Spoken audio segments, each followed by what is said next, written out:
Gaano ba kalakas ang loob ng empleyadong yun para maging ganito kapangahas? Sa meeting ng Board of Directors ng kumpanya, dito ba ang pwesto mo? Yan ang upuan ng Board of Directors. Naiintindihan mo ba? Hindi ka dapat nakaupo dyan. Ang pinagsasabihan niya ay ang senior manager ng kumpanya, si Zhang Jian. 3 buwan pa lang ang nakakaraan, lumuhod pa siya at nagmakaawa para lang hindi siya matanggal sa trabaho. Tapos ngayon, nag-iisa siyang nakikipagtalo sa lahat, nakaupo sa upuan ng Board of Directors. Bai Shengma ang pangalan niya, empleyado 11. 10 taon na ang nakakaraan, 4 na programmer lang ang kumpanya. Isa siya sa kanila. 10 taon nang nagtitiis si Bai Cheng, parang isang araw lang. Inilista niya ang kumpanya ng damit sa stock market. Nangako rin ang kumpanya, na bibigyan siya ng 8 milyong stock options. Ang tinatawag na stock options, ay noong umpisa pa lang ang kumpanya. Kailangan ng may-ari ng mahuhusay na tauhan, pero hindi naman siya makapagbigay ng mataas na sweldo. Kaya't nagsulat siya ng promissory note para sa mga founding members. 100 araw na lang, matatanggap na ni Bai Cheng ang 8 milyon stock options. Sa panahong ito, naging maingat siya. Kahit sa mga bagay na kaya niyang gawin, tumatanggi siya. Isang araw, si Fuong mula sa Departamento ng Suporta, ay lumapit sa kanya at nagpaliwanag na ang kanyang leave of absence para sa check-up ng pagbubuntis ay naaprobahan na. Ngunit sinadyang ay delay ng kanyang manager ng 2 araw. Kaya siya namarkahang absent without leave. Alam ni Fuong na may kapangyarihan si Bok Tang na baguhin ang sistema, kaya humingi siya ng tulong sa kanya sa pag-maintain ng software. Ngunit si Bok Tang, dahil sa labis na pag-aalala sa 100 golden days, ay tumanggi. Sinabi niya na may mga prinsipyo rin siya, at sinabihan siyang sundin ang tamang proseso. Sa departamento ng tauhan kahit napakaingat niya, at nagdagdag pa ng libreng overtime hanggang madaling araw pero hinamak pa rin niya ang panloloko. Ang mga intriga sa opisina, pagkatapos magpulong ang board, ay nagdesisyon na magbawas ng tauhan. Pinag-alalahanan siya ng kanyang mga kasamahan na may pagbabawas ng tauhan ng kumpanya, pero inisip ni Bai Cheng na kailangan lang niyang magtrabaho ng husto. Pinaigting niya ang kahalagahan ng kanyang sarili, naniniwalang makikita ito ng kumpanya, ngunit nagkamali siya. Nakita ni Bai Cheng na ang kanyang kasamahan sa loob ng 6 na taon ay pinagbawalan, at higit pa rito, pinalayas pa siya ng security guard. Nakita ang mukha ng kapitalismo, nagpa siya siyang talikuran ang kanyang mga prinsipyo. Kaya naman, sa isang pagkakataon ng pag-maintain ng server, palihim siyang nag-ayos. Binago niya ang attendance ni Fang Fang. Gumamit siya ng diluted na gatas, at mapait na kape para mawala ang antok habang nag-o-overtime. Ngunit kahit na ganoon, ang pagpapaalis ay dumating pa rin gaya ng inaasahan. Sa AI Department, si Bai Cheng, batay sa pagsusuri ng Optimization Department, dahil hindi na siya umaayon sa bagong pamantayan ng kumpanya. Inilabas na ang Notice of Termination sa kanya. Tingnan mo, ilang taon akong nakakuha ng MVP award sa kumpanya, pero ngayon, hindi na raw siya umaayon sa pamantayan. Ilang pamantayan ko na ba ang isinakripisyo ko para sa kumpanya? Tapos parang kabayo at kalabaw na lang ako, hindi man lang ako nakakaangal. Dahil sa walang kwentang pagsusuri ninyo, bigla na lang akong hindi umaayon sa pamantayan. Pirmahan mo na lang ang termination agreement at ayusin mo na ang mga gamit mo. Sasagutin namin ang pamasahe mo pa uwi ngayon. Kapag ikaw ay maliit pa, ang galit mo sa mata ng kalaban ay parang isang payaso lang. Mabilis na naunawaan ni Bai Cheng ang katotohanan. Kumuha siya ng 500,000 mula sa kanyang stock options. Sinubukang magbigay ng suhol para makasama sa kumpanya ng 100 araw. Ngunit hindi inaasahan na naitala ng kalaban ang kanyang pagsuhol bilang panloob na korupsyon at ipinakita ito sa ilalim ng CCTV. Akala niya ay tinutulungan siya ng kalaban kaya kumuha ulit siya ng 1 milyon mula sa kanyang stock options para pang suhol. Sa CCTV, inosente siyang akala lang na may pagbabawas ng tauhan ng kumpanya. Ngunit hindi pala iyon ang totoo. Para makapanghawak sa huling pag-asa, napilitang lumapit si Bai Cheng kay Zhang Jian, ang pangunahing responsable sa pagbawas ng mga empleyado sa pagkakataong ito. Ngunit si Zhang Jian ay hindi binigyan ng pagkakataong humingi ng tawad. Nang makita niya ang anino ni Bai Cheng ay dali-daling umalis sa pamamagitan ng pagmamaneho. Nang siya ay halos nawalan na ng pag-asa, isang sasakyan ang biglang hamarang sa sasakyan ni Zhang Jian. Ang driver ay si Ren Yuan, ang manager ng departamento ng tauhan. Si Ren Yuan ay nagpahayag ng pagsisisi at nagsabi, "Pasensya na, Zhang Jian, dahil sa kapabayaan ni Bai Cheng." Sa katunayan, sina Zhang Jian at Ren Yuan ay mga karibal na hindi magkasundo. Ang pagpapanatili o pagpapaalis sa mga empleyado ay bahagi ng kanilang paglalaban sa kapangyarihan. Plano ni Zhang Jian na tanggalin ang mga matatandang empleyado na may hawak ng maraming stock options para magpakita ng magandang performance sa Board of Directors sa pamamagitan ng pagtitipid sa napakalaking gastos sa mga tauhan. Pero sa pagtanggal na ito, nilabag ni Zhang Jian ang kapangyarihan ni Ren Yuanlao. Kaya naman nais ni Ren Yuanlao na gamitin ang pagkakataong ito para mapahiya si Zhang Jian, ngunit hindi niya inaasahan na ang aksyong ito ang di sinasadyang makatutulong sa mismong sarili niya. Sa hinaharap, sa gitna ng kanyang paghihirap, lumuhad si Bai Sheng at nagmakaawa kay Zhang Jian. Isinumbong pa niya ang mga katiwalian sa kumpanya, ang pandaraya sa komisyon ng Purchasing Department at isang babaeng may kinakasama sa Public Relations Department. Hinawakan ang babaeng empleyado pero hindi pinansin ni Zhang Jian. Sa tingin niya, kahit na maaaring magdulot ng malaking gastos ang mga taong ito, malaki rin naman ang naitutulong nila o may alam sila ng maraming sikreto. Maaaring mapanganib sa kumpanya ang pagpapaalis sa kanila. Tanong ni Zhang Jian kay Bai Sheng, ano ang hawak mo para mapanatili ka? Nauutal na sinabi ni Bai Sheng ang 18 buwan niyang pagiging masipag. Pang-uyam na tanong ni Zhang Jian, paano mo nalaman na masipag siya? Sinisiyasat mo ba ang kanyang file at sinusubaybayan mo ba siya? Sumigaw si Truong Jian at tinanong si Bai Sheng kung balak ba siyang saktan. Pagkatapos ay parang nababaliw siyang sumigaw na naaalala pa ni Bai Sheng ang nakaraan, na ilang beses na siyang sinaktan ni Bai Sheng, at hindi pa rin ito nasisiyahan. Magkaibigan sila noon, pero ang isang ito ay isang taong mapaghiganti. Hindi nag-atubiling lumuhad si Bai Sheng para sa huling pagsusugal, ngunit ang resulta ay ang pagpapaalis sa kanya sa kumpanya. Ang ulan ay bumagsak na parang 8 milyon na stock options na naging libu-libong piraso ng sirang salamin na tumama sa kanyang mukha. Siya ang nagpapautang. Ang hawak na legal na dokumento ay parang isang kupon na expired na. Siya rin ang may utang, isang walang kwentang pangako ang naging matigas na pera. Ngayon, ang nagpapautang sa ama ni Bai Sheng ay nagbibigay ng payong para sa kanya. Ang ama niya ay may malaking utang noong nabubuhay pa. Ang nagpapautang, si Hidakay, ay pumunta kay Bai Sheng para hingin ang utang ng ama. At si Bai Sheng, dahil sa isang pangako, ay nagbayad na ng 2 milyon para sa utang ng ama niya. Pero may natitira pang mahigit 1 milyon. Narinig ni Hidakay na natanggal si Bai Sheng sa trabaho, kaya agad siyang pumunta dito. Nawalan na siya ng trabaho, wala na siyang anumang natitira. Anong gagawin ko sa'yo? Saan ako kukuha ng pera? Yung separation pay lang ng kumpanya, 11 months na sweldo ang binigay sa kanya. Pero patak lang yun sa dagat kung ikukumpara sa utang na 1 milyon. Sabi ni Bai Sheng, pwede nilang pag-isahin lahat ng mga natanggal sa trabaho para magsampa ng kaso sa kumpanya at humingi ng karagdagang bayad. Maling-mali ang abogado. Kahit di ako naniniwala, sinasabi niya, na ang kumpanya ay nakatarget lang kay Bai Sheng sa pagtatapos ng kontrata. At dahil hindi naman kasalanan ng empleyado, hindi pwedeng magsampa ng kaso ng sama-sama. Kahit manalo ka sa kaso, ang pinakamarami, doble lang ng bilang ng taon mong nagtrabaho ang maibibigay na bayad. Pag natalo ka, hindi ka lang mababayaran, baka nga may bayaran ka pa sa kumpanya. Bakit mo naman sinayang ang kabataan mo sa maling landas? Pagpasok ko roon at nagsikap akong mag-aral, sa wakas na unawaan ko na, ang 8 salitang ito ang susi sa tagumpay sa buhay. Kilalanin ang batas, unawain ang batas, sundin ang batas, gamitin ang batas. Kapag naintindihan mo ito, magkakaroon ka ng matalas na sandata para ipagtanggol ang sarili mo. Kaya ba may babawi pa ang mga stock option ko?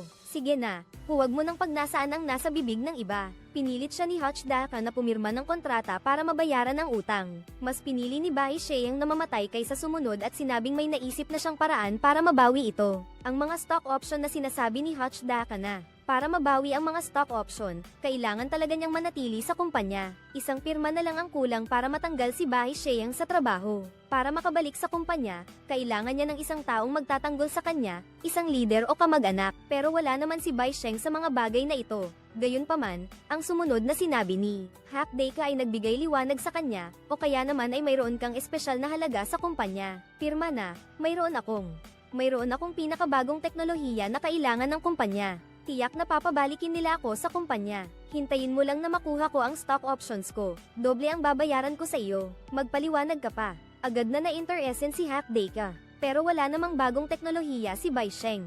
Isa lamang itong malinaw na kasinungalingan mula sa kanya. Una, humiling siyang kanselahin ang non-compete agreement sa kumpanya. Ibig sabihin, ang clause na nag-uutos sa kanya na huwag magtrabaho sa kumpanyang kakumpetensya. Alam ni Bai Sheng na ang mga maliliit na tao na tulad niya ay walang pakialam kung saan siya pupunta. At si Zhang Jian ay hahayaan siyang umalis sa kumpanya agad. Tiyak na papayag din siya sa kahilingan niya. Ayusin mo na ang pag-alis niya. Ayoko nang marinig ang pangalan na iyan. Ang non-compete agreement ay nangangailangan ng pag-aproba ng maraming departamento. Pero sa malaking kumpanya, maraming ideya ang mga departamento para ilipat ang panganib. Ang aking pag-aproba ay kadalasang isinasama ang lahat ng mga departamento na may kinalaman sa pagsusuri upang makamit ang layunin ng pagbabahagi ng panganib. Ito rin ang isa sa mga dahilan kung bakit mabagal ang proseso ng pag-aproba sa mga malalaking kumpanya. Pagkatapos ay pumunta siya para tingnan ang opisina. Sinadya pa niyang magpakita sa inuman ng kumpanyang kakumpetensya. Nagkunwari siyang may hawak ng pangunahing teknolohiya na kailangan ng kumpanya. Gusto niyang makipagtulungan sa kakumpetensya ng kumpanya ng damit. Ang sunod-sunod na mga aksyon ay matagumpay na nakakuha ng atensyon. Nako, malaking problema ito. Mali ang ginawa sa Ang pagpapaalis kay Zhang Jian ay nagpasaya kay Ren Yuanlao. Si Bai Sheng ay naging isang matalim na sandata para sa pagganti ni Ren Yuanlao. Noong 4 pa lang ang programmer sa kumpanya, si Zhang Jian. Isa na siya sa kanila. Pag-usapan natin ito ng kaunti. Posible nating makuha ang maraming teknolohiya mula sa kumpanya. Wala namang lakas ng loob ang taong yan. Isulat natin yan sa minutes ng meeting. Tanggalin na natin ang hinala sa empleyadong ito. Dahil wala siyang lakas ng loob na gumawa ng krimen. Naniniwala si Lauren na si Bai Sheng ang gumawa nito. Tiyak na nasa kanya ang mahahalagang impormasyon at katibayan. Ang pagpapaalis kay Zhang Jian ay isang malaking pagkakamali. Sa palagay ni Lauren ng Departamento ng Tauhan, hindi lang hindi natanggal si Bai Sheng sa trabaho, kundi dapat pa nga siyang bigyan ng mas mataas na posisyon. Nakikita ko itong isang malaking pagkakamali sa pagtanggal. Na ito, sa tingin ko, ito ay isang tamang pagtanggal. Pagtanggal sa mismong ugat. Paano ito haharapin ng Departamento ng Tauhan? Hindi lang pinanatili, kundi gagamitin pa. Kailangan ng malaking puhunan, may gastos, may pananagutan. Ako ang mananagot kay Lauren Yuan. Ang teknolohiya ni Bai Sheng, kahit wala, kailangan mayroon. Lalo niyang pinapataas ang halaga ni Bai Sheng. Lalo nitong pinatutunayan ang malubhang pagkakamali ni Zhang Jian. At si Zhang Jian, hinayaan niyang hawakan ni Lauren ang Bai Sheng at bigyan ito ng importansya. Dahil hindi naman niya talaga pinaniniwala ang may hawak na core technology si Bai Sheng. Kahit meron nga, gagawin niya itong mawala. Kaya naman, hindi lang hindi natanggal si Bai Sheng sa trabaho, at binigyan pa nga siya ng pribilehiyo na mismo si Lauren ang nag-aproba. Binigyan siya ng isang lugar, para makapagbukas siya ng isang subsidiary company sa loob ng mother company, na mamamahala sa pananaliksik at pagpapaunlad ng bagong teknolohiya sa AI. Gusto lang ni Bai Sheng na manatili ng 100 araw para makuha ang kanyang stock options. Wala naman talagang tinatawag na bagong teknolohiya. Pero dahil nagbigay na ng salita si Lauren, kailangan na niyang ituloy. Ang palaipat-lipat ng trabaho ay kadalasang nauuwi sa wala. Sa pamilyar na daan lang natin masasiguro ang tagumpay. Kung hindi mo gagawin, itataboy ka ni Zhang. Hahadlangan ko rin lahat ng daan mo sa labas. Hindi ka makakaalis. Gusto ko lang na sabihin mong mananatili ka. Direktor Nom, huwag mo na akong tawaging Direktor Nom ng ganoon. Masyadong formal. Tawagin mo na lang akong Dainom. Pinilit ni Launom si Zhang na bumuo ng Team 5 sa loob ng 1 linggo. Panandalian lang ang tagumpay ni Bai. Nahihirapan siyang magdesisyon dahil alam niyang wala siyang bagong teknolohiya. Kung susundin ang plano ni Launom, tiyak na hindi natin maantay ang araw na makuha natin ang opsyon. Habang nag-aalala siya, buntis si Fang Fang at pumunta sa kanya. Tinanggal din si Fuong Fuong ng departamento, sa magandang dahilan daw na hindi pagbibigay. Nang tawag sa kanya ng mga kasamahan dahil natatakot silang ma-expose siya. At pinagagawa pa nila sa iba ang trabaho niya. Overtime pa. Nagrereklamo ang mga kasamahan niya. Ini-isolate siya. Pinipilit siyang mag-resign bago manganak. Sinabi ni Baktang ang problema niya kay Fuong Fuong. Hindi ko akalain na si Fuong Fuong, buntis pa man, ay ganoon katalino. Bigla akong tinanggal tapos siya naman ang pinagkatiwalaan. Hulaan mo kung bakit. Nakita kong may hawak kang isang bagay na pinahahalagahan ko. Pero ang totoo, nakita ko na itotoo nga. Maingat na sabi ni Bai Sheng. Ang ibig sabihin ng totoo ay ayaw niyang malaman ng iba. Sinungaling ako. Ayaw kong malaman ng kumpanya na makipag-ugnayan sa hawak mo. Tama, tingnan mo. Ito ang pangunahing proyekto ng kumpanya. Kailangan ng taong marunong magtrabaho pero hindi magulo. Ang taong kailangan mo at kailangan ka rin. Ikaw sa Departamento ng Human Resources, sahod at benepisyo. Lahat ay naiintindihan mo. Gusto mong pumunta ako sa'yo. Alam ni Fang Fang na tinulungan siya ni Bai Sheng. Pareho ang aming layunin ng kalaban. Sa mas malalim na pag-unawa sa aming mga sitwasyon, agad kaming nagkasundo. Ipinakilala ni Fang Fang kay Bai Sheng ang mga empleyadong nasa listahan ng mga tatanggalin. Ang una ay ang kakaibang programmer na si Haley. Marami siyang kakaibang ideya na gustong ipatupad. Ngunit sa isang mahigpit na kumpanya, hindi niya makuha ang suporta ng mga manager. Ito ang Team 5 ng aming mga inhinyero, pinangangasiwaan ni Haley. Ang mga lumang code ng kumpanya ay isinulat lahat ni CEO Bai. Ang pangalawa ay isang dalubhasa sa public relations na may gintong bibig.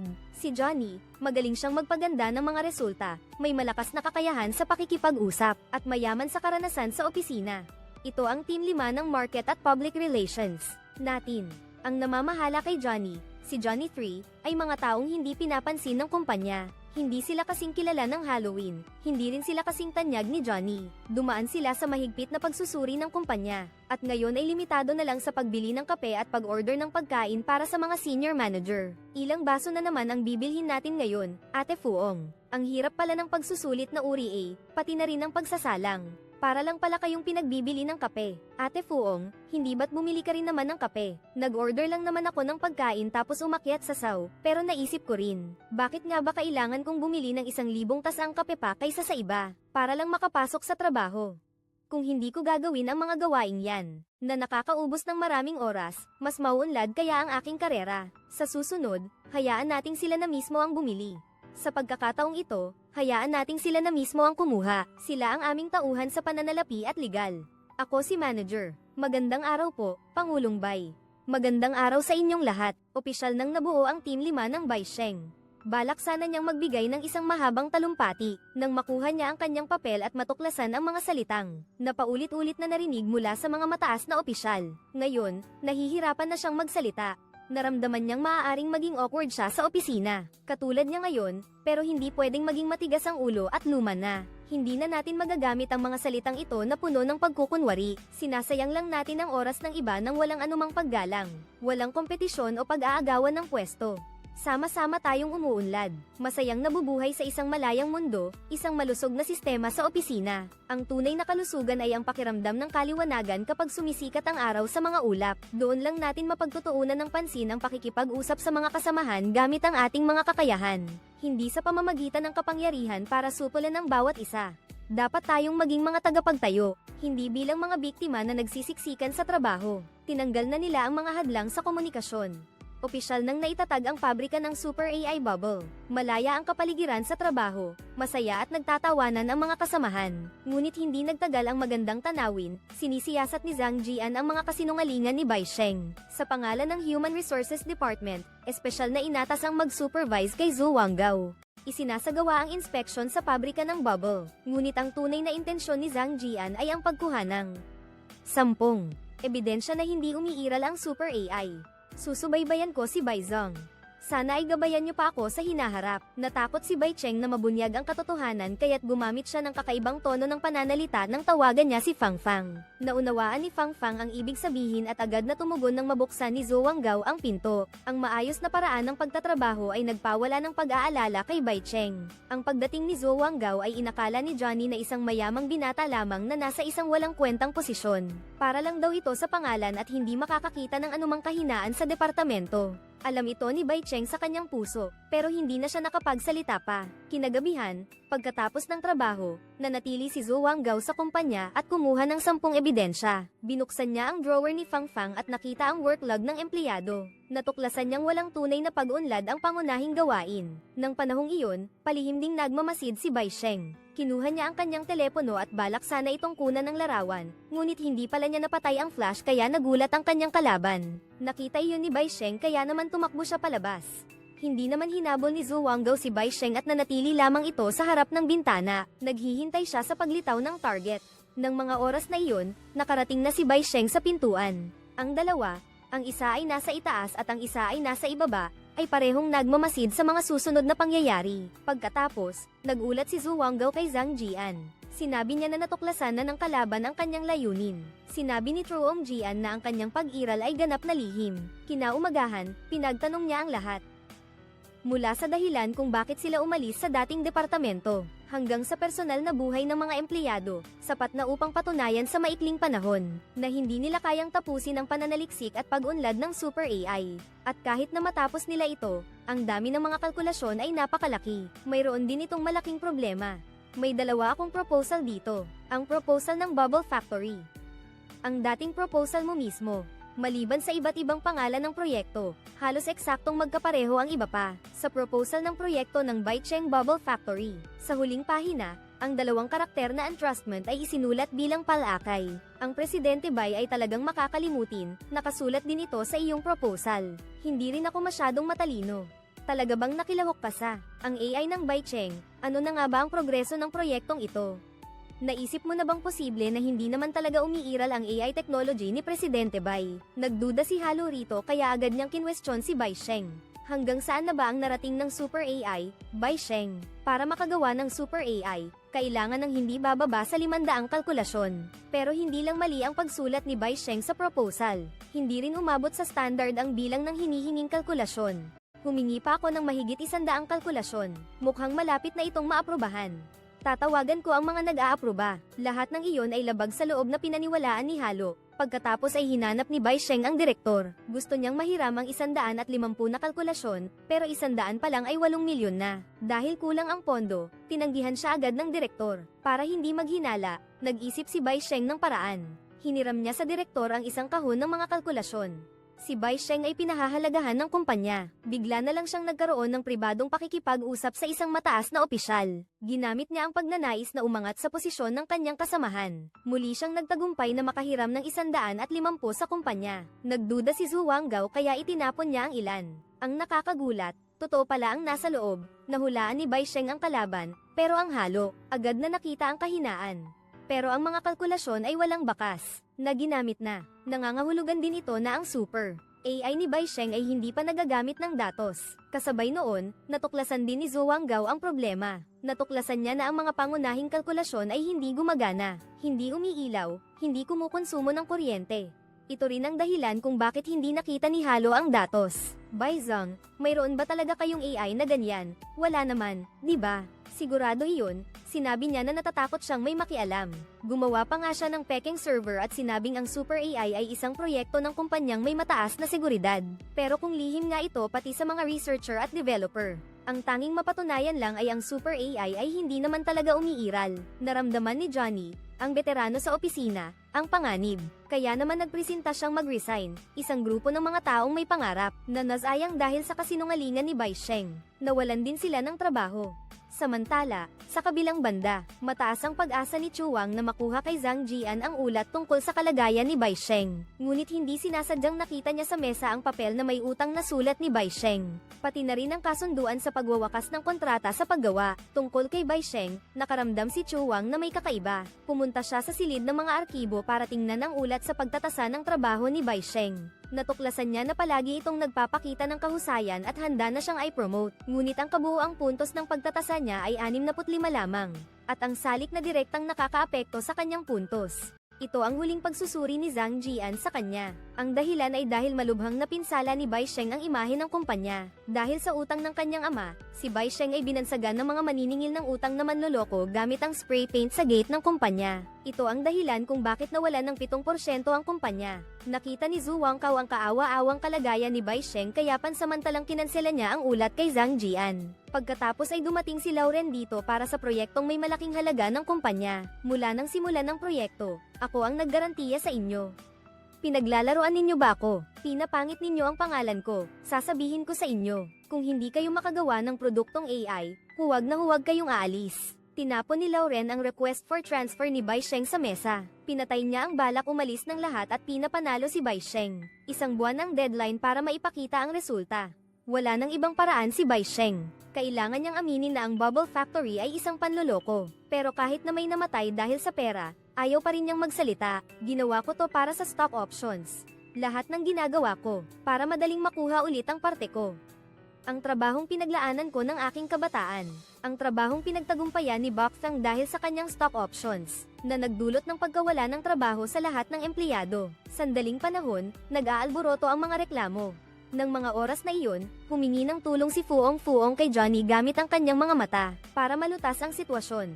Nasa iisang bangka sila ngayon, sa minahan ng pilak. Ang public relations ay may mahalagang papel din sa mga oras na ito. Magkunwari munang kaya mo, hanggang sa kaya mo na talaga. Ito ay isang filosofiya sa pagnenegosyo sa Silicon Valley. Ibig sabihin, wala kang produkto, walang teknolohiya. Magkunwari ka na lang na mayroon, tapos manghihingi ka ng puhunan. Mag-recruit ka ng mga taong mapangahas, magtatrabaho hanggang sa matapos at makagawa ng tunay na produkto. Tapos magtatagumpay ka. Hindi ba panloloko pa rin yun? Panloloko, pagsisinungaling hanggang sa magtagumpay at hindi mahuli. Parang hula lang yun ni Bill Gates noong ibinebenta niya ang Basic Interpreter. Ang gaganda ng mga sinasabi, parang galing sa langit. Pero sa totoo lang, wala namang kahit isang linya ng code. Pagkatapos ng matagumpay na negosasyon, dali-dali itong ginawa sa loob ng 8 linggo at naihatid. Kaya nga kung wala ang unang spark na iyon, saan kaya nagmula ang Microsoft ngayon? Parang si Ban Iman noong gumagawa siya ng chat software. Kaunti lang ang user niya. May babaeng nag-chat, nagpapanggap siyang lalaki. May lalaking nag-chat, nagpapanggap naman siyang babae. Hindi ba panloloko iyon? Isang kasinungalingan, pero isang pag-asa rin. Tingnan lang natin kung magiging totoo ba ito. Parang bula, pero itlog din ito. Tingnan natin kung anong mabubuo sa itlog na ito. Uod sa isang bulate o isang dragon ang magdedesisyon ngayong araw. Ang mga taong nasa silid na ito ang magpapasya sa makapangyarihang talumpati. Agad na ibinalik ang tiwala ng lahat. Ngunit mabilis na binuhusan ni Bai Cheng ang sarili ng isang baldeng malamig na tubig. Naniniwala siya na ang Super AI ay nangangailangan ng napakaraming pagsasanay. At walang magagamit na modelo na maisa sa katuparan sa loob ng isang buwan. Halos imposible. Bigla niyang naalala si Harley. Dati siyang gumawa ng isang pangunahing modelo ng AI. Kung pagsasamahin ng mga umiiral na supercomputer, isa ay katumbas ng 3. Kung gayon, tiyak na posible na sanayin ang isang super AI sa platform na iyon. Pero para sa Halloween, una niyang nais na sumulat lamang ng isang programa para sanayin ang pakikipag-usap sa mga babae pagkatapos ng pagsasanay. Natuklasan niya na palagi itong nakakasagot ng mga hindi inaasahang tanong. Ngunit matapos marinig ang ideya ni Bai Cheng, si Haloy ay ayaw nang ibahagi ang kanyang nilikha. Ayaw kong ipagkanulo siya. Haloy, magkakasama tayong bubuo ng isang bagong AI. At sa oras na iyon, akin pa rin si Dakiang, at si Xiaomei ay mananatiling Xiaomei ko. Ang pangalan niya ay Suzuhara Maya Emi Murasaki. Aalagaan namin siya ng mabuti. Siya at ito, sa aming dalawa, ay magkaiba ang konsepto. Ngunit pareho ang kanilang layunin, para mabuhay ito ng buo. Pumayag si Haro kay Byakuren. Oo, ayon sa bawat linya ng code na na-input, isang simpleng cluster ng server ang nabuo para sa kanya. Ganun lang pala karami ang mga kalkulasyon. Oo naman. Ang pagsasanay ng AI model ay mangangailangan ng napakalaking computational resources. At pagkatapos ng pagsasanay, ang pagpapatakbo na nito ay nasa isang cluster na ng server. Okay lang, kaya ko na. Ano nga pala ang pangalan mo? Maaari po bang bigyan ninyo ako ng madaling matandaan na pangalan? Xiao Yuan na lang po. Sige po, Xiao Yuan na ang pangalan ko. Mayroon ka bang sariling kamalayan at damdamin? Hindi ko moari. Ganoon ba? Papalitan mo na kami. Hindi ko moari. Ang pangkalahatang tungkulin nito ay kailangan pang mapabuti. Palem, Xiao Yuan. Palem po, hindi ninyo sinabi sa akin ang inyong pangalan. Ang saya ng tagumpay ay isang napakahalagang karanasan. Ang pagiging natatangi ng tao ay ang pinakamagandang regalo ng pagsisikap. At sa wakas, nakakita rin ng pag-asa si Lauren kay Bai Cheng. Para ipagdiwang, imbitado niya ang lahat sa isang salo-salo. Ngunit ang ikinagulat ni Bai Cheng ay binati rin siya ni Zhou Wangkao. Ang pagkiling ni Bai Cheng sa kanya ay biglang nawala, kaya't sumama siya at nanatili. Pagbati sa kaarawan ng anak na babae ni Johnny. Kaarawan din pala ni Zhou Wangkao ngayon. Hindi siya tumanggi at iniwan ang dating pagkukunwari. Napakadali niyang nakisama sa Team 5, walang magarbong seremonya. Pagkatapos, lumapit sa kanya ang batang babae at pinahid ang cake sa mukha niya. Habang binibigay ang pinakadalisay niyang pagbati, maligayang kaarawan din sa iyo, isang simpleng pagbati. Nagkaroon ng halo-halong emosyon si Zhou Wangkao. Natapos ang birthday party sa isang larawan nilang magkasama. Pagkatapos, kinwestiyon ni Zhou Wangkao si Zhang Jian, sinabing batay sa kanyang pagsusuri sa pagpapaalis kay Bai Cheng. Dapat sana ay nasa 86 ang score, pero bakit 65 lang ang nakita niya? At saka ang planong inihanda ko mismo ay aprobado na ng Board of Directors. Bakit pa tayo lalabag? At ginagamit pa ni Zhang Jian ang dahilan. Ang karapatang magpaliwanag hinggil sa pamantayan ng pagtatapon ng saay nasa kumpanya. Para lang sagutin siya ng pabalang, hindi siya sinagot ni Zhang Jian ngayon. Binigyan niya ito ng isang hawla ng ibon bilang regalo sa kaarawan. Ang hari ay parang hawla, ang opisyal ay parang ibon. Sa harap ng kapangyarihan niya, wala siyang magagawa kundi ang masunod at lubos na sumunod. Napangiti si Zhou Wangkao ng mapait, mabuti na lang po. Nagkaroon ng emergency meeting ang Board of Directors kagabi. Isiniwalat na inilunsad ng isang Amerikanong kumpanya ang unang intelligent robot sa buong mundo at mayroon ng milyon-milyong user. Ang kumpanyang ito ang nangunguna sa alon ng AI. Napagpasyahan ng Bubble Factory na magdaos ng demonstrasyon ng prototype machine bukas. At inimbitahan si Duan Zhang na dumalo sa huling inspection. Sa wakas, dumating na ang araw na ito, at si Zhang Jian ay naghihintay din sa araw na ito matapos umalis sa conference room. Nagpadala si Zhang Jian ng mga tao sa machine room para sirain ito. Pagkatapos ng ilang pagkilos ng mga electrician, biglang namatay ang mga ilaw at ang prototype machine ni Bai Sheng ay nawala na parang bula. Umaasa akong magsisimulang magreklamo si Kao pag nakita niya ito. Sinabi ni Jizang na hindi niya tinatrato ng maayos ang mga tao at ang sitwasyon. Lahat ng iyon ay mali sa sitwasyong iyon kung magpapakita siya ng kahinaan. Gaano kalaking panganib ang idudulot nito sa kumpanya? Sa sitwasyong iyon, makukuha ko ang gusto ko. Makukuha mo rin ang gusto mo. Hindi na ako gagawa pa. Lumingon at umalis si Kao sa oras ding iyon. Tumunog ang telepono niya. Tumatawag ang kanyang ama. Si Ratro Ongkin ay estudyante ni Ama Chuang Kao. Ang layunin niya sa pagpunta rito ay para matuto sa mga paraan ng paggawa ni True Ongkin. Ngunit hindi sumasang-ayon si Chuang Kao sa mga ginagawa nito. Kaya sinabi niya sa kanyang ama ang mga ginawa ni True Ongkin. Ngunit ang kapalit ay mas matinding pagpuna, at pinilit pa siyang yumuko at humingi ng tawad kay True Ongkin. Noon ay inamin niya sa publiko na may anak siyang lalaki. Maraming nagchichismis sa likuran niya, at ngayon ay nagdududa na siya. Anak ba talaga siya ni Chu Zhanjiang? Hindi inaasahan ni ama na si Chuang Kao ay kanyang anak sa labas. Kahit na masipag siya, hindi pa rin siya kinikilala. Susundin din niya ang mga utos ng kanyang ama. Ngunit sa puso ni Chuang Kao, mayroon siyang sariling timangan. Sa kabilang banda, si Bai Sheng ay nag-aayos pa rin, pero bukas na ang pagtatanghal. Imposible nang magawa ito sa isang gabi. Sa kritikal na sandali, naisip ni Bai Sheng ang isang paraan gamit ang isang kapalit na AI. Kinabukasan, dumating ang pangkalahatang manager para sa inspection, at ang prototype machine ay ipinakita sa lahat. Tulad ng napagkasunduan, matapos buksan ang switch, si Bai Sheng ay kumuha ng mikropono at inanyayahan ang general manager na ibahagi ang kanyang karanasan. "Alo, kumusta? Tawagin niyo na lang akong Xiao Yuan." Bakit daw niya ako pinakuha ng mikropono? Para daw maging formal. Medyo nasiyahan naman ang general manager sa karanasan ni Xiao Yuan. Pero hindi ito nakaligtas sa paningin ni Zhang Jian. Inutusan niya si Zhu Wangkao na ilantad ang panlilinlang nito. Nang hawakan niya ang telepono at buksan ang pinto, natuklasan niyang naroon din pala si Fang Fang sa silid. Pagkatapos noon, wala nang ingay mula sa general manager. Ngunit sa sumunod na segundo, nagsimula na namang makipag-usap ang prototype. Kasabay nito'y nawala na rin ang pag-aalinlangan ni Zhou Wanggao. Pagkatapos noon, nakita ng mga tauhan ni Zhang Jian si Johnny sa CCTV. Sa katunayan, smoke bomb pala ang pinasabog ni Bai Sheng. Sinabi niya kay Johnny na tumakas, sinadya niyang pahabain ang oras para sa palabas. Nang mga oras na iyon, si Johnny ay nasa bingit na ng pagsuko, nakatingin sa mga kahon sa baba. Magsasagawa siya ng isang mapanganib na pagtatangka. Hindi pwede, hindi pwede. Nagbibiro lang ako, bakit ninyo ako hinahabol? Samantalahin ni Johnny ang pagkakataong ito para makatakas sa exhibit. Hindi na napigilan ni Mr. Zhang. Sinabi niya na si Bai Sheng ang gumagamit ng panghalili. Pagkaalam ni Director Duan, agad siyang nagbago ng kulay. Inutusan niya si Mr. Zhang na patayin ito. Una, iutos niya ang pagtanggal ng prototype. Pagkatapos, huwag itong suriin. Walang problema, nagmungkahi siyang i-disconnect ang signal at network ng buong gusali, para lang maalis ang posibilidad ng pandaraya pagkatapos i-disconnect lahat ng koneksyon sa network. Kinuha ulit ni Director Duan ang mikropono, pero sa loob ng ilang segundo, wala siyang natanggap na anumang tugon habang nagbibilang pabalik siya ng 3. Agad na nabawasan ang kanyang pasensya at inihagis ang mikropono ng siya'y galit na umalis. Muli na namang nag-ingay ang prototype. Hindi ko pa natatapos ang sagot sa tanong ninyo. Bakit ninyo biglang binaba ang tawag? Iyan ang sagot ko. May hindi ba kayo nagustuhan? Bakit nagkaroon ng pagbabago sa pangyayari? Nagkatinginan sina Zhang Jian at Zhou Wanggao. Pagkatapos ay natahimik na naman ang prototype. Umakyat naman si Harold sa hagdan, tila may ipinapaabot na impormasyon.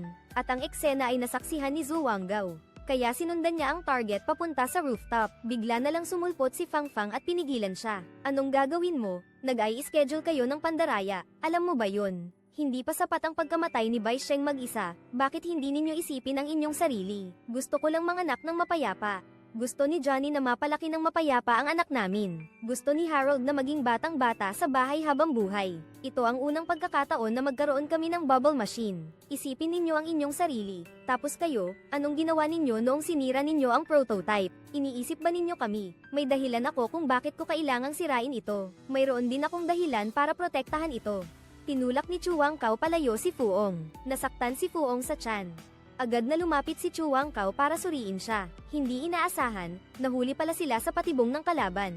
Kinuha ni Fuong ang kanyang zip tie. Sa gitna ng kaguluhan, itinali niya ang lalaki sa bakal na poste. "Huwag kang mag-alala, maliit na Chu. Stable ang sanggol." Si Fuong ang huling depensa. Kinuha niya ang kanyang telepono at nagpadala ng signal. Pagkatapos, pumasok siya sa isang silid at doon niya nahack ang pangunahing sistema. Ang totoo ay AI lang iyon. Sa totoo lang, ang pagkilos ni Fuong at Johnny ay panlilinlang lamang sa kalaban, kaya ang pag-ibig ay hindi mawawala. Maaari niyo bang itanong iyan?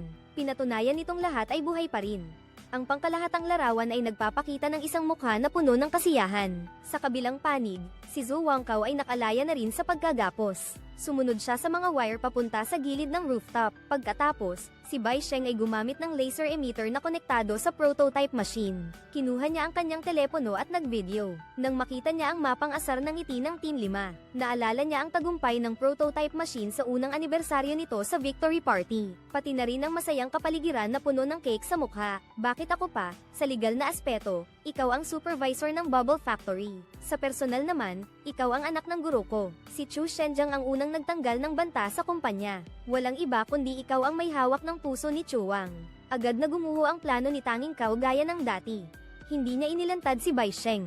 Naging matagumpay ang presentasyon, at nakamit ni Bai Sheng ang pagkilala ni Tanging Kao. At sinabing, pagdating ng araw ng paglulunsad, gusto niyang makita ang mas kakaibang presentasyon. Pagkatapos ng trabaho, pumunta si Bai Sheng sa kumpanya. Nakita niyang muling lumitaw ang laser pointer dito. Habang nagtataka siya, biglang umilo ang ilaw, at sira. Matagal nang naghihintay si Chuang Kao roon. Magkaharap silang nag-uusap, prangkahan ang pakikipag-usap. Lahat ng sikreto ay tuluyang nahayag. Nang mga sandaling iyon, tinanong ni Bai Sheng ang lalaki kung bakit hindi niya ito isinumbong. Sumagot si Chuang Kao na ang tagumpay na ito ay para sa kanila, dahil sila ang tunay na nagawa at nakagawa ng pinakamahusay. Gabi na, nagkukwentuhan ang dalawa. At gaya ng sinabi ni Bai Sheng, bakit nga ba galit si Zhang Jian? Sumagot si Mr. Bok Thang na noon ay mayroon silang grupo ng customer service sa kumpanya, na naresolbahan ang maraming mahihirap na problema para sa kumpanya. Ang resulta ay tinanggal ni Mr. Truong Qin ang lahat kaya gumawa si Mr. Bok Thang ng isang maikling video, para pagtawanan siya, at agad itong kumalat sa internet, at para mapatay ang kontrobersya, tinanggal ng kumpanya sa pwesto si Mr. Truong Qin. Mula noon, lagi nang may sama ng loob si Mr. Truong Qin. Batay sa sinabi ni Mr. Bok Thang tungkol sa kanyang ama, ikinalulungkot niya, na sinabi niyang hindi na niya maririnig ang boses ng kanyang ama. Nanggigil siya kay Chuang Kao, kahit papaano, may Chuang Kao pa rin naman ang ama niya. Sabi niya, noong bata pa siya, sa telebisyon lang niya nakikita ang ama niya. Gusto rin daw lagi ng ina niya na maging katulad ng ama niya siya. Hanggang sa mamatay ang ina niya, unti-unti niyang natuklasan, na ang amang sinasabi ng ina niya ay ibang-iba sa inaakala niya. Ang bawat isa ay may kanya-kanyang kwento, at sa bawat kwento ay may pagsisisi. Kung may salitang makakapagbawi ng pagsisisi, ano kaya ang sasabihin mo sa bidang tauhan ng kwentong iyon?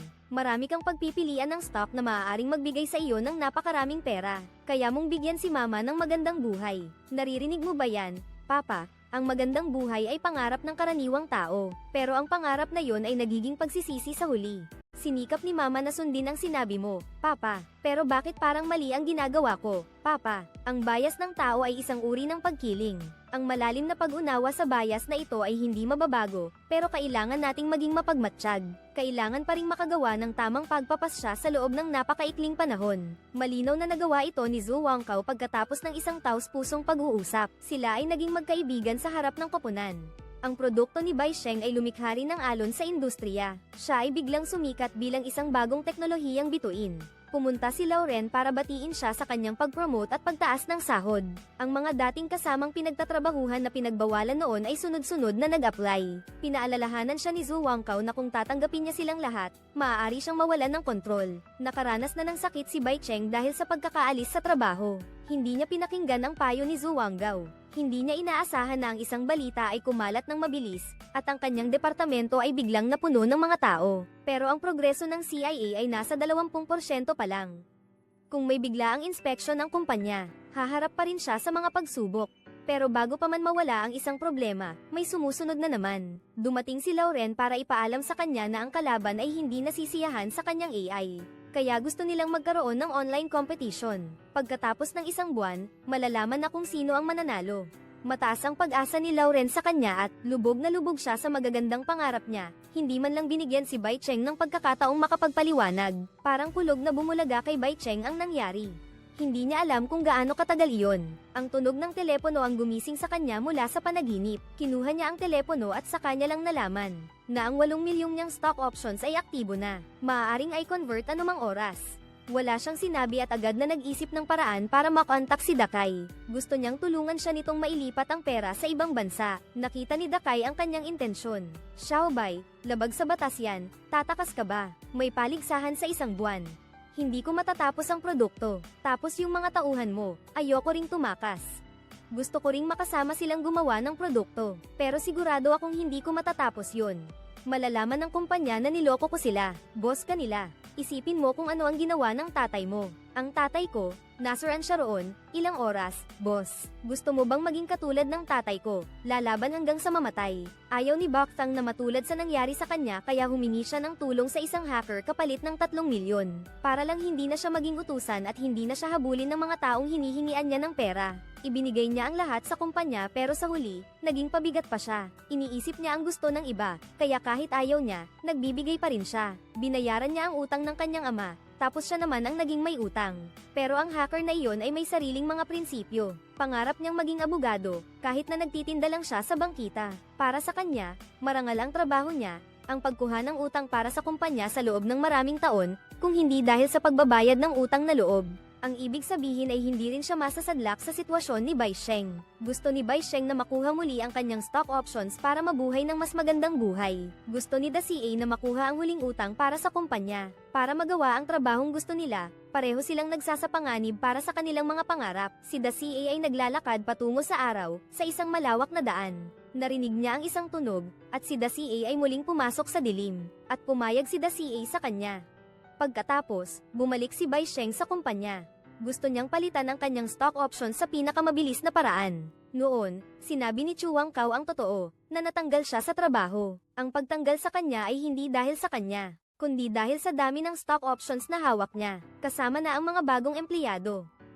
Ang karamihan sa mga stock options na may mataas na halaga ay hawak din ng Bubble Factory. Mas maraming hawak na stock options, mas malaki ang deduction points. Iyon din ang dahilan kung bakit 65 lang ang score ni Bai Sheng. Ayaw paniwalaan ni Bai Sheng ang katotohanan.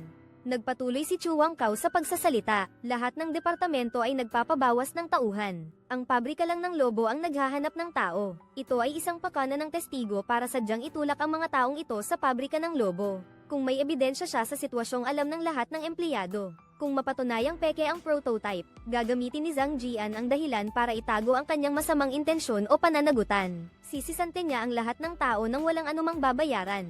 At ang malaking bilang ng mga stock option na natipid, ay pawang bunga ng pagsisikap ni Zhang Jian, kaya naman madali siyang nakapasok sa board of directors. Para makamit ang kanilang nais, kailangan nilang mauna, makipag-ugnayan. Sa media, magsampa ng kaso laban sa kumpanya. Ngayon, si Bai Sheng ay nag-aalala lamang sa kanyang mga stock option, at ginagamit niya ang dahilan ng pakikipag-usap sa isang tao para maghintay si Zhuang Gao ng balita mula sa kanya. Pagkatapos ay pumunta siya sa departamento ng pananalapi at nais na mabilis na ipagpalit ang kanyang mga stock option. Si Bai Sheng ngayon ay isang mataas na opisyal, ang pagpapalit ng stock option ay nangangailangan ng lagda ng taong namamahala sa pananalapi, ngunit hindi niya inaasahan na ang sasalubong sa kanya ay ang taong nakasaksi sa pagkagulat ni Bai Sheng. Sabi ko, hindi ito teritoryo ng pananalapi, ang opisina lang na ito ang desisyon ko. Umabot na sa ganito, diretsahang umatake si Bai Sheng. Sinabi niyang alam na niya na hindi lang sinira ng lalaking iyon ang prototype machine, kundi ginamit pa niya ang pagpapaalis sa trabaho para makuha ang stock options ng lahat. Kung magsusumbong ako sa loob, tiyak na tapos na ang lalaking iyon. Kalmadong sinabi ni Zhang Jian na ang final destination ng mga stock options na iyon ay ang equity fund ng kumpanya. Kahit anong AI ay hindi makakahawak niyan. Sa kabaligtaran, kung mapatunayang peke ang proyekto niyang Super AI, makukulong siya ng hindi bababa sa 10 taon. Kasama na ang lahat ng nasa Bubble Factory. Si Bai Sheng ay sinaktan at nawalan ng talas. Kanina, ipinakita sa kanya ang dalawang landas. Una, ilipat ang lahat ng kanyang mga shares sa Bubble Factory, nang walang kondisyon sa kumpanya. Kung hindi lang niya makuha ang mga stock option, makukulong pa siya. Lahat ng iba ay mapapahamak. Pangalawa, pumayag na ilipat ang mga share. Maaaring maging cash ang mga stock option. Kukuha na lang ako agad ng pera at aalis. Hindi ba't ipinagkanulo ko ang lahat? Naparito ka ba para samantalahin ang lahat? Ang landas ay nasa iyo. Si Bai Sheng ay nasa isang mahirap na sitwasyon. Pagkatapos ng ilang sandali ng pag-iisip, bigla niyang kinuha ang corporate seal at pinirmahan ang aplikasyon para sa pagpapalit ng stock option. Ngunit nahulaan na ni Zhang Jian ang kanyang gagawin. Xiaobay, alam ko na gagawin mo iyan. Gusto mo ang stock option pero ayaw mong ipagkanulo ang lahat. Sa wakas, pinili na ni Bai Cheng ang kanyang mga opsyon sa stock. Pagkatapos, nagpadala si Zhang Jian ng mga tao para imbentaryuhan ang mga ari-arian ng pabrika ng lobo. Doon lang nila napagtanto na niloko na pala sila ni Bai Cheng. Ang mga pangunahing asset ng Halo ay napilitang ibalik din. Pagkatapos, hinanap ni Zhu Wanggao si Bai Cheng, pero hindi niya siya sinisi. Sinabi lang niya rito na pagmasdan ng ibon na pinakawalan niya. Iyon ang ibon na regalo ni Jian Cheng sa kanya. Akala ko kasi, ang ibon na nakakulong ng matagal sa hawla ay hindi na makakabalik sa kalikasan. Mabilis man o mabagal, babalik din ito sa huli. Pero isang araw, natuklasan kong maayos ang pamumuhay nito. Nakahanap pa ito ng kaagapay. At sa wakas, nakapagsimula na rin itong lumabas. Ang pagsubok na lumabas ay ang paglabas at paghahanap ng mga kaibigan. Handa nang ibahagi ang tunay na damdamin, at hindi na muling mag-iisa. Umaasa siyang mawala ang kalungkutan, na mapapantayan niya ang mga pagkiling sa puso ng mga tao, gamit ang kanyang sariling paghuhusga, kapalit ng kalayaan ng isipan.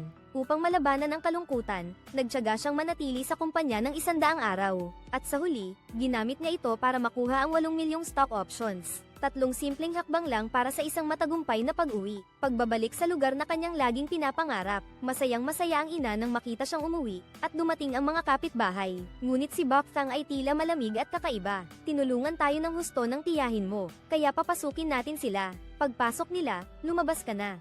Bokthang, lumabas ka na. Sinikap niyang pigilan ng ina sa pakikipag-usap sa kanila. Dahil noong buhay pa ang ama niya, ang mga kapitbahay ang kasama na ito sa pag-aalaga ng hayop para kumita. Pero hindi ko inaasahan na pagkatapos ng nangyari, sunod-sunod na umiwas ang mga kapitbahay. Ang kinita niya ay ayaw niyang gamitin para tumulong. Sa huli, si Tatay Bai Cheng ay napilitang umutang sa kung saan-saan. Nagbubuhat ng isang napakalaking utang. Napakahirap. Bakit napakahirap? Nahihiyang yumuko si Bai Cheng dahil ngayon. Hindi ba siya katulad din ng mga kapitbahay noon? Mas masahol pa nga sa kanyang ama.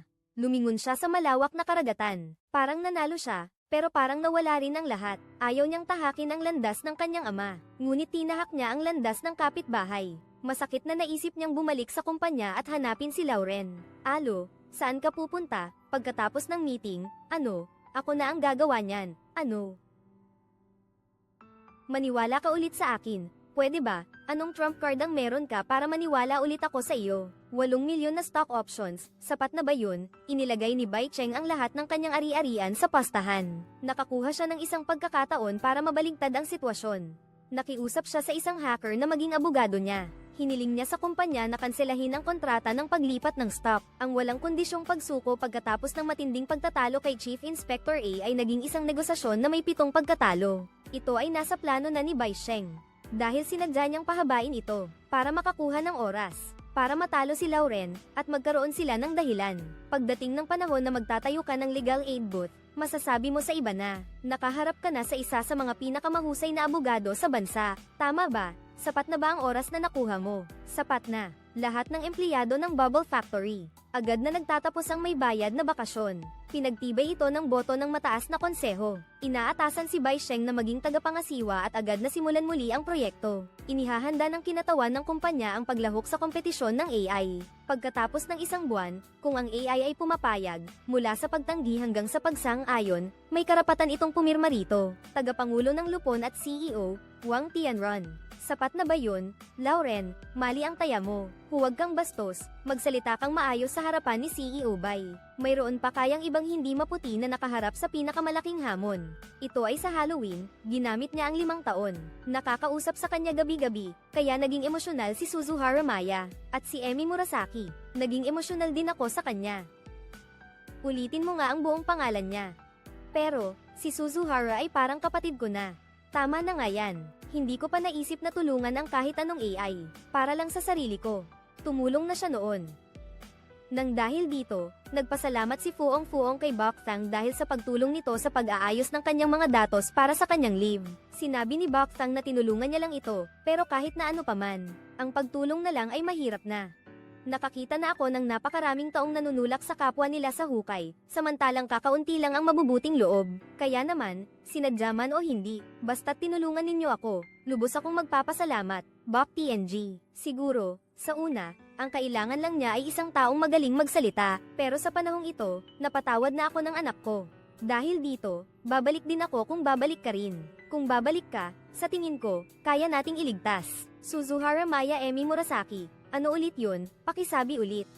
Kung gagamitin natin ang pangalan ng Bubble Factory, sumali sa kompetisyon at manalo, pwede nating gamitin yun bilang trump card. Hilingin natin sa kumpanya na ibalik sa'yo ang karapatan sa code. Ganoon din ang iniisip ko. Ano nga ulit ang pangalan niya? Suzuhara Maya Emi Murasaki. Tingnan mo yung tao, oh. Dahil may ganun, saka lang ako mapapanatag. Dahil sa pangungulit ng lahat, pumayag na rin si Haro. Nangako rin si Bai Cheng na gagawin niya ang lahat para mailigtas siya. Opisyal nang na-reactivate ang Suzuhara Maya Emi Murasaki Super AI. Kakaunti ang oras at mabigat ang responsibilidad, kaya araw-gabi silang nagtrabaho ng walang pahinga. Pagod na sila, kaya't natutulog na lang sila sa mesa habang tumatakbo ang countdown. Nabuhay na ang Super AI. Pero dahil sa kakapusan ng oras, wala silang panahon para subukan ito. Hindi pa nasisuri ang compatibility at intensity ng code, kaya hindi pa ito ganap na makapangyarihan. Kaya't may posibilidad na may mga butas ito, pero wala na silang magagawa. Lahat ng pagsisikap nila ay maaari lamang iasa sa swerte. Na-upload na ni Bai Cheng ang source code para manalo ng isang beses. Hayaan nating manalo sila ng isang beses, matupad sana ang kagustuhan ni Bai Cheng. Ang gawa nila ay nanalo ng kampyonato sa kompetisyon. Habang nagtataas sila ng baso para magdiwang, may dumating na kinatawan mula sa board of directors para magpahayag. Pareho sina Bai Cheng at Zhou Wangkao na akalay gantimpala ito dahil sa kanilang pagsusumikap. Hindi nila inaasahan na ito pala ay isang malaking paglilitis.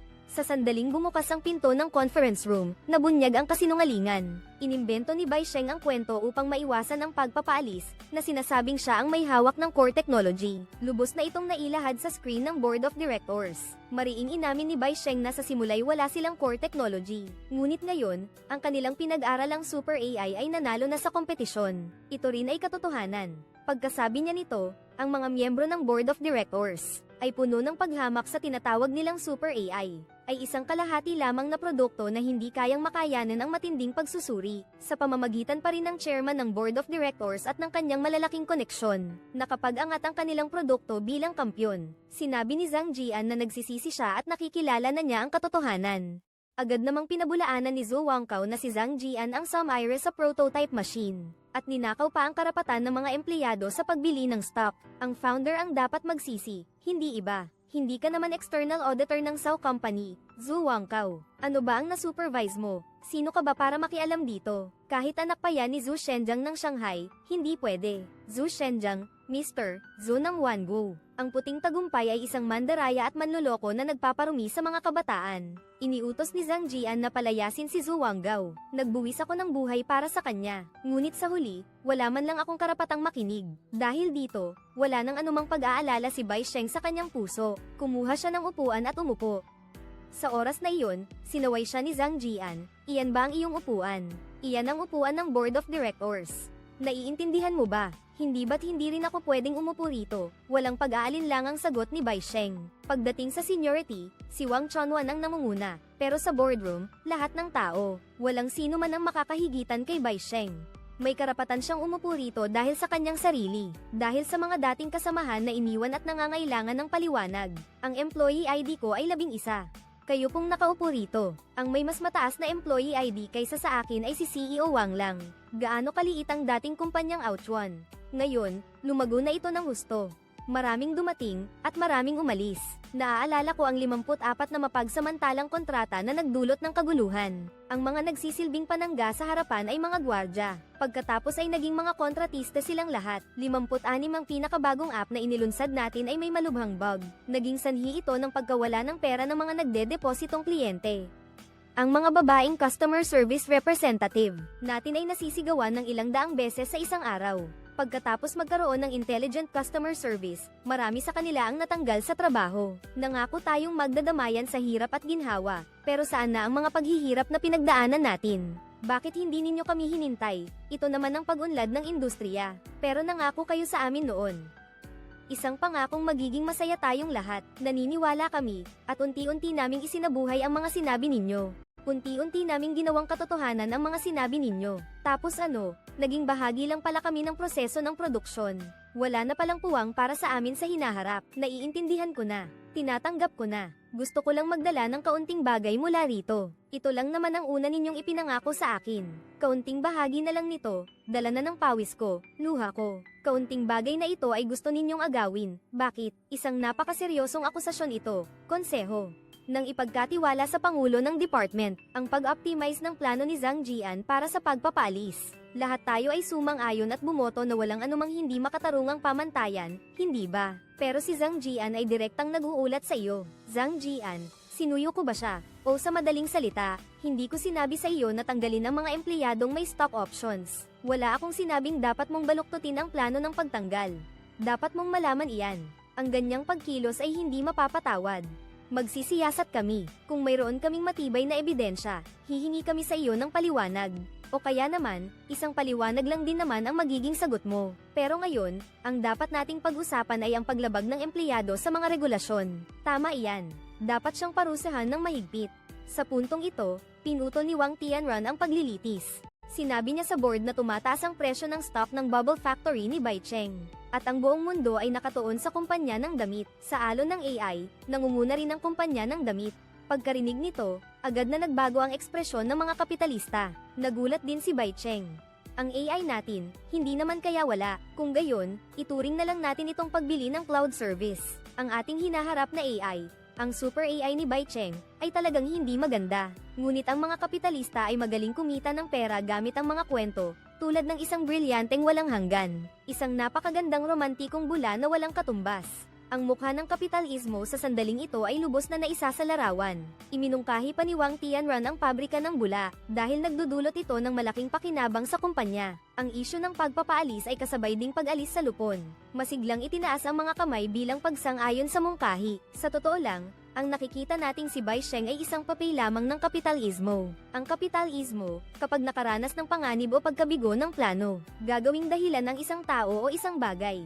Ito ang mismong core na ipinapakita ng panalong pelikula, Satay, ngunit sa ilalim ng umuunlad na monumento ng negosyo. Kadalasang itinatatag sa dugot pawis ng napakaraming taong tahimik na lamang. Ang tunay na pag-unlad ng negosyo ay hindi dapat nadudungisan ng dugo ng iba, kundi ang bawat butil ng alikabok ay dapat mapanatili ang integridad nito. Sa ilalim ng araw, ang mga buhay na naging kinakailangang gastos ay maging sukatan ng taas ng sibilisasyon. Ito ang tunay na pag-unlad ng lipunan. Pagkatapos ng Maiteng, tinanong ni Bai Cheng ang lalaki kung alam ba nito ang lahat ng ginawa ni Zhang Jian. Hindi direktang sumagot si Wang Tianran. Alam man o hindi, ano pa ba ang magagawa ko? Lumalaki ng lumalaki ang kumpanya, bahagi lang naman ako nito. Kailangan ko ring humanap ng magandang posisyon para sa akin. Bawat isa ay maaaring maging isang paliwanag, kasabay ng patuloy na paglaki ng kumpanya. Ito rin ang dahilan kung bakit tayo nakakatagal hanggang sa huli. Hindi dahil sa dami ng sumusuporta sa kanya, kundi dahil kapag kailangan na siya ng kapital, siya ang hahawak ng manibela ng dragon. Kung isang araw, hindi na siya kailangan ng kumpanya ng damit, ang kahihinatnan niya ay magiging katulad din ni Bai Cheng. Kayang gawing bula ng Wang Tianran ang pabrika ng bula, at kayang humanap din siya ng angkop na posisyon para sa sarili niya. Sa pagtimbang-timbang ng mga pakinabang at disbentaha, ito ang bentahe ni Wang Tianran. Kung ikukumpara kay Bai Cheng, ang stock options ni Bai Cheng ay pwedeng ipagpalit agad. Magkakaroon ka pa rin ng karapatang pumili ng bagong stock sa hinaharap. Pero ang Bubble Factory ay kailangang ibigay sa kumpanya, at ang ibang mga empleyado ay babalik sa dating departamento. Ikaw ngayon ay isang AI star na, napakahalaga sa kumpanya. Sinisiguro ko sa iyo na ang iyong posisyon ay lalong tataas. Kayang-kaya ni Wang Tianran na gamitin ang pekeng AI para pigilan si Bai Cheng, pero sa huli ay binigyan pa rin niya ito ng karapatang pumili ng stock at posisyon. Kahit na nakuha ni Bai Cheng ang karapatang pumili ng stock ng madali, pero nanalo pa rin siya sa kaso laban sa kumpanya sa huli. Siguro'y isang pantasya lang ito sa pelikula. Kung sa totoong buhay, ilan kaya ang makakaya nitong labanan? Ang kondisyon na ibinigay ni Wang Tianran, at ang dahilan kung bakit ginawa iyon ni Bai Cheng, ay dahil sa isang sinabi ni Wang Tianran, kailangan ng kumpanya ang panalong ito. Alam ni Bai Cheng na hindi siya ang mananalo sa huli. Katulad ng pamagat ng pelikula, *Sherwin, hindi si Bai Sheng ang tinutukoy, kundi ang kapital, ang mga alon sa ilalim ng dagat na lumilikha ng bula ng negosyo. Sa panahon ng krisis pang-ekonomiya, gamitin ang kwentong magbabago ng sitwasyon. Agnawin ng isang pwesto para mabuhay ang kumpanya. Tungkol naman kay Bai Sheng, wala namang may pakialam sa kanya. Ang pagpunta man o hindi ay hindi na makakapigil sa pagtaas ng husto ng presyo ng stock sa screen. Ito ang gusto ng kapitalismo. Sa huli, binili ni Bai Sheng ang brand. Itinatag niya ang isang bagong pabrika ng mga bula, pero ito rin ay isang bagong ikot. Inilagay niya ang lahat ng kanyang stock options dito. Ipinakikita nito na gusto niyang gawing pabrika ng mga bulaang, sa kumpanyang nagpapatuloy ng tradisyon.